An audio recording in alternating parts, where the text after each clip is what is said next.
آج کے اس تجزیے میں انسانی جسم کے اس حیرت انگیز ڈھانچے کا ایک بہت ہی دلچسپ دورہ کرتے ہیں۔ دیکھتے ہیں کہ کس طرح الگ الگ حصے مل کر ایک ایسی طاقتور اور فلالیس مشین بناتے ہیں جس کا واقعی کوئی ثانی نہیں۔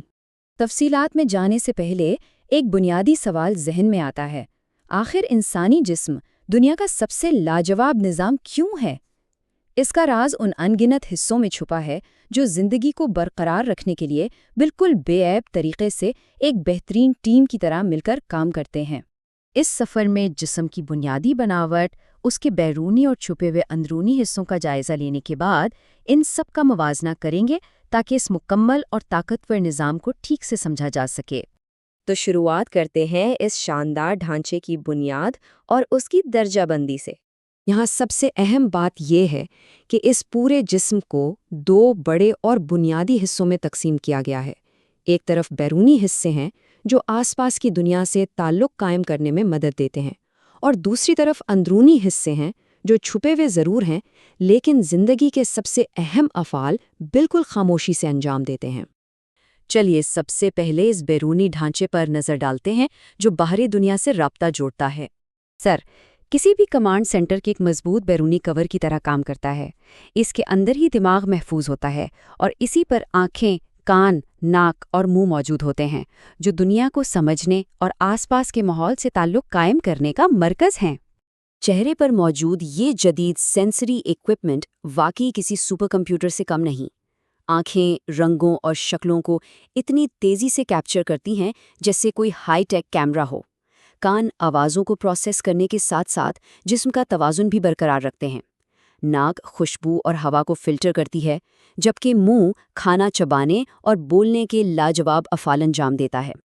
تھوڑا نیچے کی طرف آئیں تو یہ بیرونی میکینیکل بازو اور ٹانگیں جسم کی بنیادی سپورٹ کا کام کرتی ہیں۔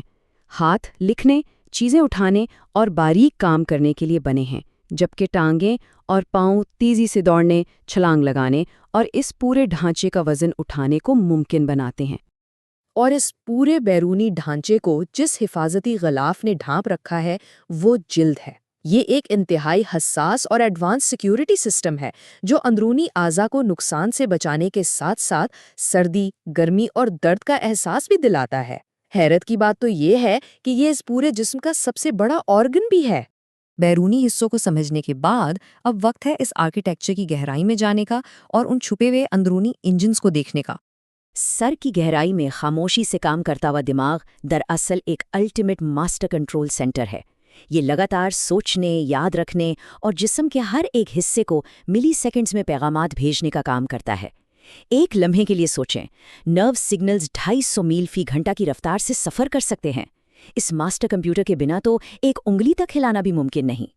یہاں غور کرنے والی سب سے دلچسپ بات دل اور پھیپھڑوں کا آپس میں تعلق ہے، جو مل کر ایک بنیادی انجن روم بناتے ہیں۔ دل بنا رکے لگاتار خون پمپ کر کے آکسیجن پورے جسم میں پھیلاتا ہے، جبکہ پھیپھڑے سانس کے ذریعے تازہ آکسیجن اندر لاتے ہیں اور زہریلی کاربن ڈائی آکسائیڈ کو باہر نکال پھینکتے ہیں۔ یہ ایک پرفیکٹ پارٹنرشپ ہے۔ اب اس اندرونی فیکٹری کو دیکھیں جو خوراک کو فیول میں تبدیل کرنے کا لاجواب عمل انجام دیتی ہے۔ پہلے معدہ کھانے کو توڑتا ہے، پھر جگر جو کہ ایک بہت بڑا آرگن ہے خون کو صاف کر کے ضروری غذائیت کو سٹور کرتا ہے، اور آخر میں آنتیں بچی ہوئی غذائیت کو جذب کر کے فضلہ جسم سے باہر نکال دیتی ہیں۔ اگر صرف ان آنتوں کو کھول دیا جائے تو ان کی لمبائی تقریباً 20 فٹ تک ہو سکتی ہے۔ انسانی جسم میں 2 کا یہ ہندسہ بہت اہمیت رکھتا ہے۔ یہ ان چھوٹے مگر نہایت اہم فلٹرز کی تعداد ہے جو مسلسل اس ڈھانچے کو صاف رکھ رہی ہیں۔ یہ 2 طاقتور اندرونی فلٹرز یعنی گردے بغیر کسی چھٹی کے اپنا کام کرتے رہتے ہیں۔ ان کا بنیادی مقصد خون سے زہریلے مواد کو چھان کر صاف کرنا اور انہیں جسم سے باہر نکالنا ہے۔ اور ان میں سے بیشتر نازک انجنز کے گرد ہڈیوں کا ڈھانچہ لپٹا ہوا ہوتا ہے۔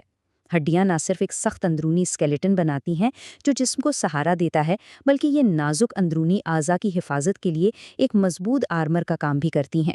اس کے علاوہ یہی ہڈیاں پٹھوں کے ساتھ مل کر حرکت کرنے میں اہم کردار ادا کرتی ہیں۔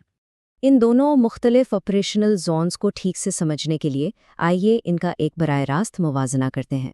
خلاصہ یہ ہے، ایک طرف آنکھیں، ہاتھ اور ٹانگوں جیسے بیرونی حصے ہیں جو نظر آتے ہیں اور دنیا سے رابطہ جوڑتے ہیں، اور دوسری طرف اندرونی حصے ہیں جیسے دل، پھیپھڑے اور دماغ جو نظر تو نہیں آتے مگر زندگی کے بنیادی افعال چلا رہے ہیں۔ دونوں کی اہمیت اور کردار اپنی اپنی جگہ بالکل برابر ہیں۔ آئیے اب دیکھتے ہیں کہ کس طرح یہ تمام حصے مل کر اس انتہائی طاقتور مشین کو مکمل کرتے ہیں۔ یہاں جو سب سے اہم سبق ملتا ہے وہ ان دونوں فنکشنز کے درمیان ایک انتہائی نازک توازن ہے۔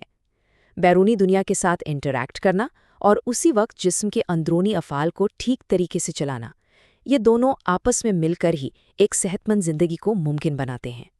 اس جائزے کو ختم کرتے ہوئے اس دلچسپ سوال پر ضرور غور کرنا چاہیے، آخر کون سا نظام اصل میں اس جسم کو چلاتا ہے؟ وہ بیرونی حصے جو دنیا کو محسوس کرتے ہیں، یا وہ اندرونی حصے جو اسے طاقت بخشتے ہیں؟ حقیقت تو یہ ہے کہ دونوں مل کر ہی اس ہیومن آرکیٹیکچر کو اس قدر لاجواب بناتے ہیں۔ یقیناً اس طاقتور نظام کی پیچیدگی کسی حیرت انگیز معجزے سے کم نہیں۔